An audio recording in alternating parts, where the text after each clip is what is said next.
যেমনিভাবে জামাত শিবির যেমনিভাবে প্রশাসনের প্রত্যেকটা স্তর দখল করে নিয়েছেন, হল প্রবেশ থেকে শুরু করেন অন্যভাবে ছাত্র দল কিংবা যদি বিএনপির কথা বলি, তারা কিন্তু প্রত্যেকটা হল প্রবেশের অর্ধেক তারা নিয়েছে।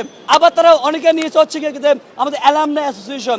তার মানে স্পষ্টতভাবে জামাত বিএনপি এখানে নিজেদের এজেন্ডা বাস্তবায়ন করার জন্য তারা বাগ বাটোয়ারা করে নিয়েছেন। শুধুমাত্র আমাদের যে রক্ত, আমাদের যে গান, সব কিছুর বিনিময়ে আমরা যে স্বাধীন ক্যাম্পাস থেকে ফিরে দিয়েছি।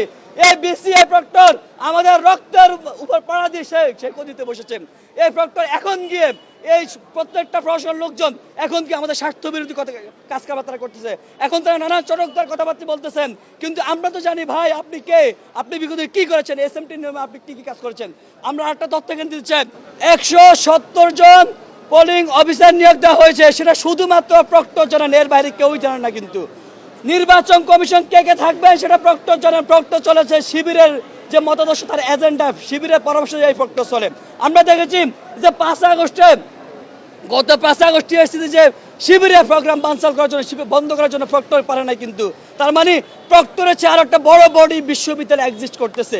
মূলত প্রক্টর এসএমটি যে কিভাবে চলে দেখেন, আমাদের যে বিসি আছে দেখেন, অথর্ব একজন বিসি, সে বিসি নিজে কোনো গাছটা নিজে কথা বলা কোনো ন্যূনতম সেন্স নাই। তিনি শুধুমাত্র এসএমটি গঠন করেছেন, তাকে প্রক্টর পরিচয় করবেন।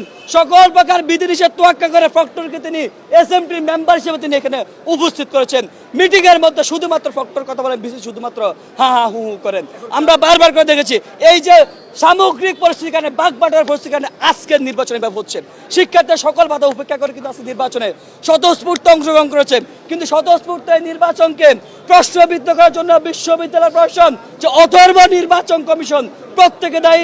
আমরা সেটার জন্য তাদেরকে নিঃশর্ত ক্ষমা চাইতে হবে এখানে এসে, এবং একই সাথে নির্বাচন কি হবে না হবে সেটা শিক্ষার্থীদের সাথে আলাপ আলোচনার পরবর্তী সিদ্ধান্ত নিতে।